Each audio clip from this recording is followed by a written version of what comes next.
Peace, peace, peace. Welcome to Food for Thought Fridays, where we reveal success tools using knowledge, insights, and experiences. And we put all that stuff in the pot for you and serve it to nourish your mind, body, and spirit. And today we have a special guest, TJ, who's a health and fitness coach, entrepreneur, and CEO of GetUpNGetFit. And he allowed me to come to his condo here in Jersey City and talk a little bit about what he does and his journey and his mission. So TJ, tell us a little bit about how you got into fitness and training. Yeah, so I actually got into fitness at an early age. I actually wasn't born here. I was born in Liberia. Wow. And I went through a civil war, the Liberian Civil War. And while going through that experience, my two uncles, my grandmother's two younger boys, decided to create their own gym. They created their own fitness equipment. So these guys were so creative. They got cement, concrete, and they made weights. They poured the cement into a bucket, got pipe, put it in the bucket, and made dumbbells and barbells and so forth. So at the early age, like about 3-4 years old, I was watching my uncles transform their bodies through these equipment. It was dope. It was pretty dope. Yeah. And so they were my role models, so I wanted to be like my uncles. I started following what they were doing. And it's funny because after I came to the States, after my parents sent for my sister and myself, my father picked up the hobby of doing calisthenics in the living room. He started doing push-ups and like crunches and sit-ups and so forth. So when he stopped, I kept on going. So it became my hobby, So I was never into video games. I was never into, playing video games and so forth. I started just doing push-ups and it became like part of me, At this time I was living in Brooklyn actually. When I came from Liberia, we moved to Brooklyn. And shortly afterwards we moved to Staten Island. So it's crazy how a chain of events just connected together and made things happen. When I was in Staten Island, I was still active. I used to do dips in my mother's kitchen. With the chair and the dividers to do dips. I used to pour water in the detergent bottle and do curls. You know what I'm saying? Man. So I was very creative. And where I lived in Staten Island, it was very hilly. So I used to run in the hills. I used to do pull-ups in the park and etc. So I kept my hobby. I kept it up. How old were you at this point when you were doing the hills in Staten Island? I was a teenager, man. Okay. I was, and when I started competing with my friends, and I realized I was either stronger or faster, it even drove me even more because I wanted to be better because I'm very competitive, So sprinting up hills and doing pull-ups in the park and push-ups and etc. transformed my little youth body, and this became part of me. It just became like second nature. And I started playing sports too. From junior high school, when the high school started playing, I ran track, played football, dabbled into wrestling, and all of these things helped me out to become a better athlete. Now, and before I even get to that, what's the difference between a health and fitness coach and a fitness trainer? Yeah, so I find that a coach, a coach keeps you accountable, okay? A coach keeps you accountable, just like a basketball coach, a soccer coach, etc. A coach keeps you accountable. They really give you a structure and guidelines. As with a trainer, I was a trainer myself for many years. A personal trainer or trainer in general works with a client when the client is there, not necessarily keeping them accountable outside of that gym setting or outside of that home setting, Right. But a coach keeps you accountable for your fitness, your mindset, etc. So it's a little bit more deep. Got you. Yeah. So it's a deeper relationship. A deeper relationship. And also instruction. That's correct. Okay. Now, where did the desire to be a man of service and actually help people? When did that come into play? When did you have? So it's one thing to work on yourself, and you mentioned your body transforming. But when did you say, I want to help people achieve their fitness goals? Yeah. So, I mean, I've always been a person of service, and every time I served, I received. It was more like a gift to me. You know, when I'm helping people out and I see the acknowledgement and I see that their bodies are transforming and I'm changing their lives, I feed off of that. I actually feed off of that energy, you know? And so I decided to become a health and fitness coach. Actually, I decided to become a trainer first in college. You know, while I was in college, I went to Bushwick State University, upstate New York, very, very cold and frigid. At first, I went there and I was a business management major. You know, my goal was to you know work in a business. You know, probably work through corporate. But I did an internship at this company called Moody's Investor Services. I'm gonna put it out there. It's cool. And I worked in asset finance, and I was working a cubicle, and it wasn't for me, man. It wasn't for me. You know, being in a cubicle, crunching numbers, and dealing with office politics, all that stuff felt so fake, you know, and I wasn't able to be hands-on. I was living a sedentary lifestyle, man, you know? Yeah. Even though it was a short internship, but it made me realize at an early age that being in the office setting wasn't for me. Yeah. You know, it wasn't for me. I wasn't getting anything out of it. Yeah. You know, as compared to working as a trainer, you know. So when I was in college, I got a job in the gym, all right? I think it was my second semester freshman year, all right? I went, applied for a job, got the job. Second semester, the director made me a supervisor because he saw my work ethic and he saw how I moved around. Work ethic pays. I felt at home, you know? When I was working with the student bodies, the faculties, it felt second nature to me, and I was transforming these people's lives, you know, just by coaching them, giving them advice, giving them structure or how to train, giving them advice. Because as a trainer, you're not just a trainer. You know, people talk to you, they're confining you, right? You know, right. I have one client. She talked to me about her boyfriend, and just listen to my clients, you know, both student body and faculty. They were actually confining in me. Wow. You know? Wow. I mean, I'm a young dude. I have faculty that's like old enough to be my mother. They're talking to me, confiding in me, wow. You know? So I was like, wow, this is dope. You know, I love this. And I love transforming people's mind and body, you know? And so it became like I won't say addiction. I just started loving it. You know, I started loving it. I really want to acknowledge you because you didn't take the safe route. No. You noticed that during the internship that wasn't for you. Yeah. And you had the courage enough to make a shift, because a lot of people, you know, they get into these careers or these jobs, and even though they know it's not for them or they're uncomfortable, they don't make that shift. That's true. And you had the courage to say, you know what, this isn't for me. Although I invested some time and resources in business management, I'm actually gonna go do what feels right for me. So I really want to acknowledge you for taking that leap. I appreciate it, man. I definitely appreciate it. Because at the end of the day, man, it's you're facing yourself, all right? You have to be honest with yourself. If you're not happy, it's because of your actions, all right? I'll tell you a quick little stats. So the highest heart attack rate is on a Monday morning from 7 to 9, you know, heart attack rate.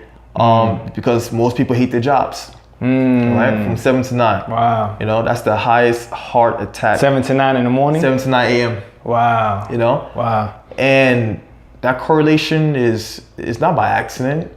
It's so prevalent, you know? A lot of people hate their jobs. You know? Life is short. You should do what you love. You know, especially with heart attacks, like I learned being an understudy under Dr. Africa. Okay. Laila Africa, who wrote the book African Holistic Health. That's a good book. Yeah, that word. He says that a heart attack never just happens. No. There were signs years before, but the problem is we're so out of tune with our bodies. Number one, that we don't know the signs or we ignore the signs. Yeah. Now you're CEO of GetUpNGetFit. Yes, that's my baby right there. Tell us about that name. What's up with that name? Get Up and Get Fit. It's almost like a command. No, it's funny how this name came upon. Originally, I had my heart set on this name, Onyx. Onyx was my rugby name, was my nickname. So I've always wanted to have a gym called Onyx Fitness. So after graduating college, I was home one day and I was just going through different domain names, right? And Onyx Fitness was already taken. It was already taken. Damn. You know? But guess what? Everything happens for a reason. So I was like, damn, what now? So I'm over here in the living room. My sisters, my brothers, they're on the other side of the couch watching TV while I'm on my laptop. And I asked my siblings, I need help to come up with a name, all right? Something has to do with fitness, something that really, when you hear it, you know it's fitness related, you know it's health related. Yeah. So I was like, you know, something with fitness. I said, get fit, you know? And my sister said, she wanted to actually help put together that and get fit, like get up and get fit, you know? So I came up with 2 words and my sister said, get fit. I think I said get up and my sister said get fit. And I was like, Yeah. I was like, get up and get fit. I was like, oh, yes, let's go. That's and I got the goosebumps, man. I got the goosebumps. You know? And I'm trying to take away the A and D and just put N to make it unique. Yeah. Hence the hat. Get up and get fit, you know? Dope. So so that's the origin of the Get Up and Get Fit name right there. That's most people don't know the origin of the name. One of the few people that asked me where I came up with the name. Yeah. You know? Yeah. Well, you know, I'm someone that, to me, everything means something. Yes. I feel like there's always symbolism behind things. So that's why I felt compelled to ask that question. Now, something that I felt to also mention is that you're a posture specialist. Yeah. Tell us a little bit about that and you know, why? Because that's something that actually let me say this. Him and the brother and I, we met at a Les Brown event.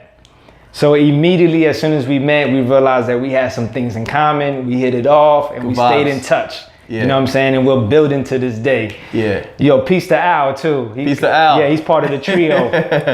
But as far as posture specialist, you really don't hear that too much in the industry. Yeah. So I mean, I believe everything happens for a reason, right? I went to the school I went to, Plattsburgh State, for a reason. Even though I had opportunity to attend like 3 other different schools, but I chose Plattsburgh. So while at Plattsburgh, I had some phenomenal mentors, right? The director of the gym, Matt Salvatore, he was big on form and posture. Also had this other professor named Ken Baldwin, big on posture and like stretching and range of motion workouts.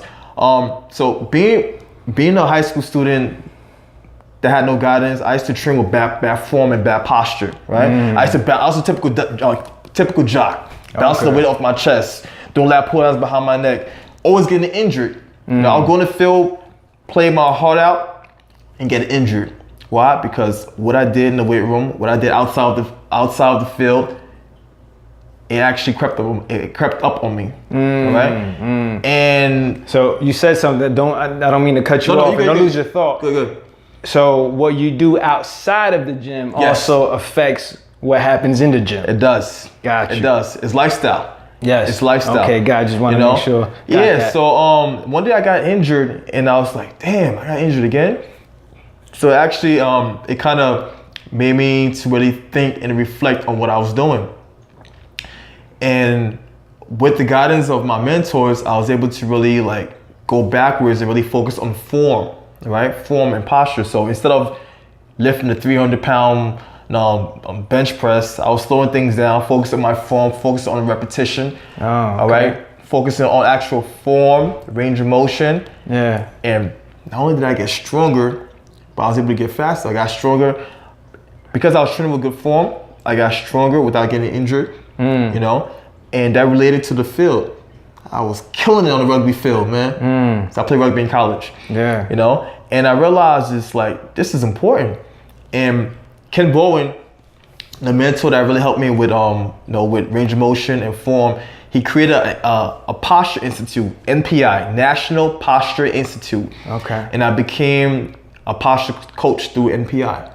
Dope. Yeah. And I everything I've learned, I've applied it in my training dynamics, and part of my company, form, posture, because all these things are very, very important. And I'll also explain to you why it's important, because every day, all right, for instance, we live in like a technology era, right? All right? Yeah. Era.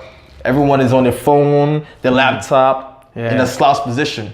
So over time, your body conforms to whatever position that you go through, right? If you're working in the office environment and you slouching all day on the computer, all right, you might get a text neck or forehead protrusion, meaning like your head might droop towards the direction and your cervical spine might get stuck in that position. That's why sometimes you see people stuck in this position, right? And their shoulders, the anterior delt, it's overdeveloped from being like this. So it gets stronger from being in this position because it's working out isometrically, all right? The back is rounded and the chest is concave, all right? So it's an imbalance, right? So over time, your body becomes imbalanced because of bad posture. Now, this is not something that happens overnight. It happens over time through your lifestyle. So by being aware, all right, and just training your body to do different things and focus on stretching certain muscles and strengthening certain muscles, you're able to balance your body out, And once you have good posture, you can also think better, because when you have good posture, your blood is able to circulate better. And we receive oxygen, nutrient through our bloodstream, right? So if your blood can circulate better, that means you're receiving more nutrients. That's right. Your organs receiving more nutrients, your cells, and etc. Your brain's receiving more nutrients, and this is also, that means you're not getting that 3 p.m. fatigue, all right? Now sometimes you in one place for a long time, I'm tired. Right. Started yawning, or your legs started getting numb, your toes start tingling. Yeah, that's right. Lack circulation right there, brother. Yeah, that's great. Now, I mentioned that we met at a Les Brown event. That was a great event. Yeah, man. That was dope. and I see your library over there. They can't see the library. I see the Tim Ferriss books, the Tony Robbins books. Now, how much does personal development play into your lifestyle? Oh my goodness, man. Personal development is everything, man. It's like, say that. It's everything. It's everything. From the time I wake up, it's like always trying to better yourself is key, because if you can better yourself, that means you can better others around you. That's right. So everything I've learned through these mentors, I call them my remote mentors. All right, I've applied it to my life. I will compare and contrast, and I will experiment with different things. And if certain things works for me, I will keep it. So if certain things doesn't work for me, I will discard it. All right, but I'm always learning. For instance, I learned from Tony Robbins, prime yourself in the mornings. Every time I get up in the morning, I prime myself. Do the power breaths? Yeah, power breath, but I also put myself in a state of gratitude. I go with 3 things I'm grateful for. Yes. I don't watch the news. I don't absorb any negative substance, all right? Visually or auditory. No, I don't watch the news. I don't reach for my phone for any type of negative content on social media, all right? Because once you prime yourself, you make it's harder for outside influence to really sway you towards a negative direction, because you're ready. Your mind is mentally ready. All right. Just like a muscle, you have to train it. You have to get it ready. Your mind. You set that intention. Yeah, it's that intention. You have the intention. So now you have a focus on how your day should be. That's right. All right. So I prime myself in the morning. I put myself in a state of gratitude, because gratitude is an important thing. It's a very, very important thing. Because once you have a state of gratitude, once you're in that state of gratitude, you can't be sad. You can't be mad, man. Come on. Yeah, I find that, man, if something negative happens, let's say, I can't think of nothing off the top. Yeah. Let's say I get a flat tire. Yeah.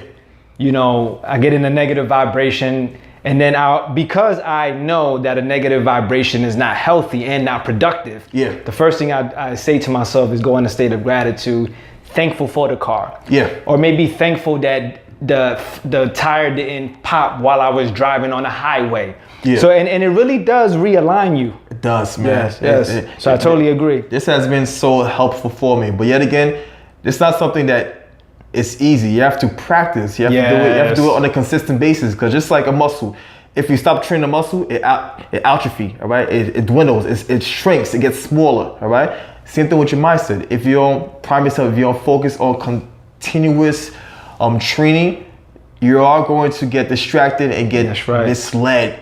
All right. Yeah. So, yeah, I'm glad you mentioned that atrophy. Perfect way to segue into my next question. Yeah. So, for those people out there who say they don't have time to exercise, because I get it all the time. Yeah. True, I don't have time to exercise. And listen, I know some of these, excuses, reasons, justifications, they're all the same, are legit.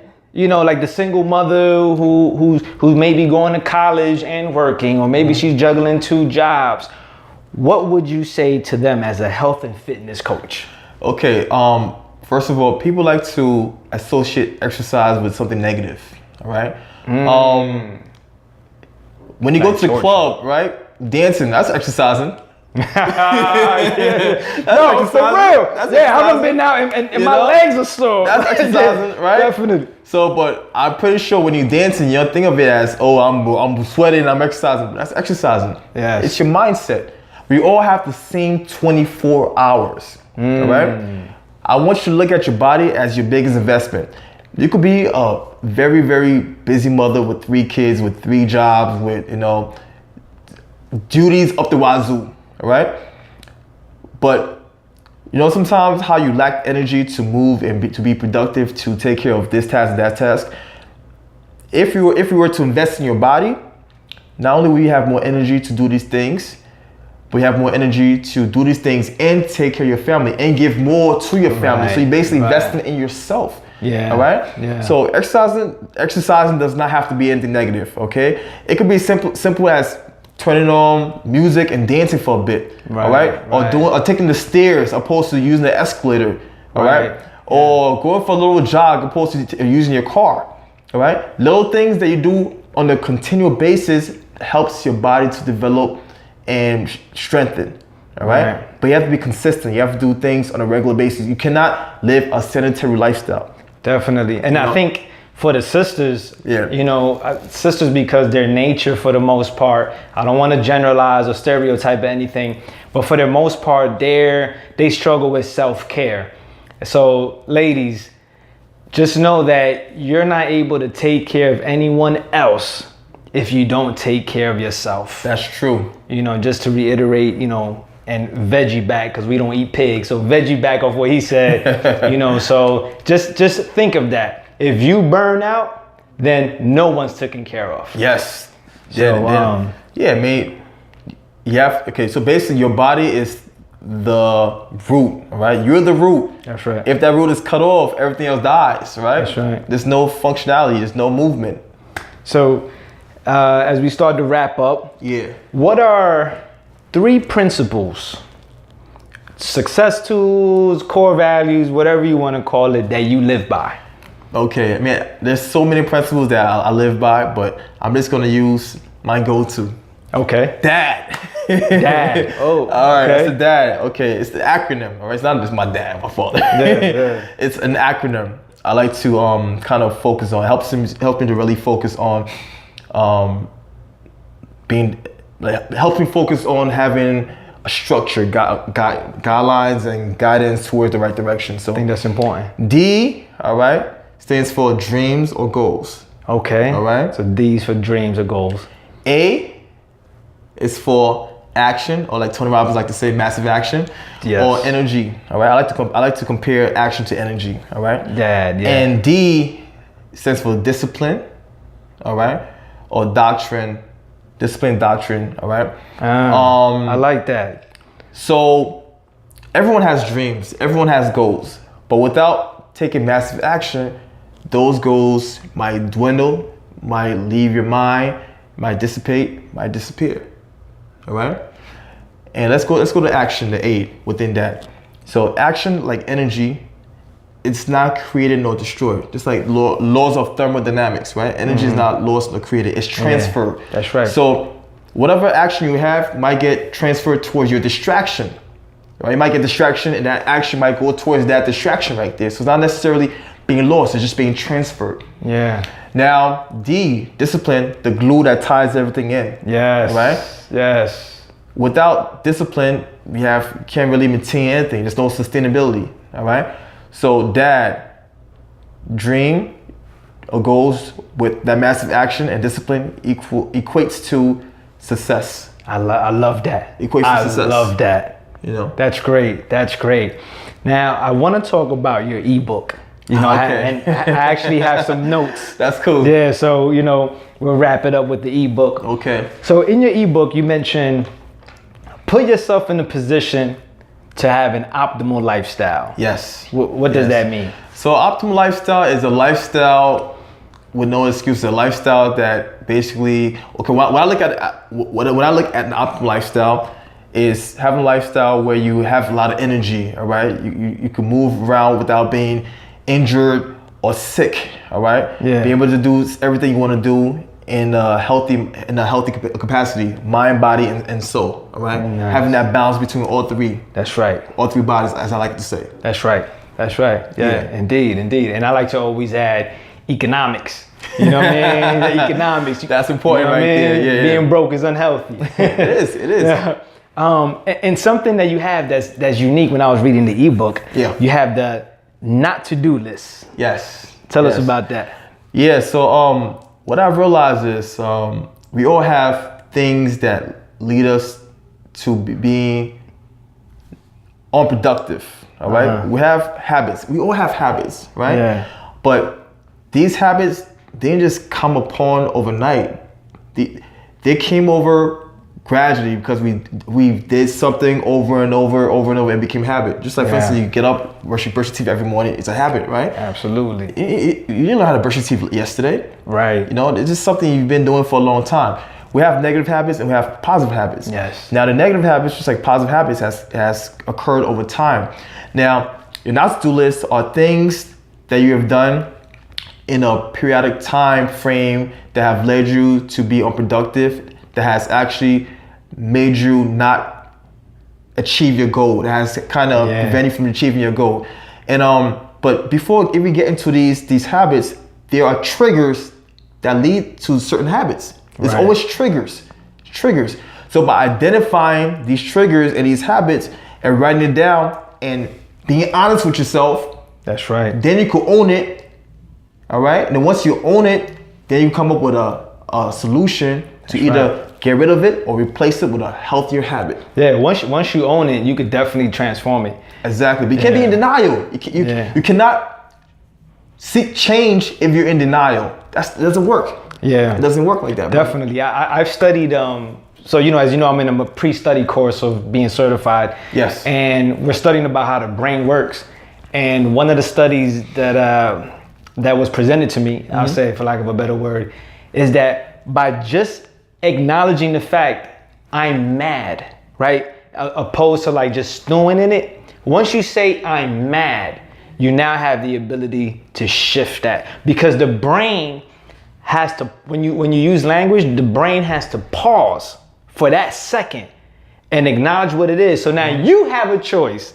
Okay, I'm mad. Am I going to stay that way or am I going to do something about it? Yeah. And lastly about that, and then I ask you the next question, I definitely get the not to do list, because one thing that I'm committed to is not being in a negative vibration. Yeah. Hence what we said earlier about the gratitude. Yeah. So as soon as I feel myself being in that negative vibration, automatically something kicks in my brain, because that's on my not to do list, to say, oh, we got to do something about it. And then I have the tool of the gratitude. Yeah. So then I use that and get out of it. I mean, it doesn't always work. Sometimes it works as quicker than others, but that's always the go-to for me. And like you said, that's always the training, you know what I mean? Just continuously constant working practice, that muscle. Man. Constant practice, you know, it's like I told you earlier, my favorite quote, you know, from James Allen: as a man thinketh, so he becomes. Absolutely. You know? Yeah. Words are so powerful. Mindset is even more powerful, because if you think it and you believe it,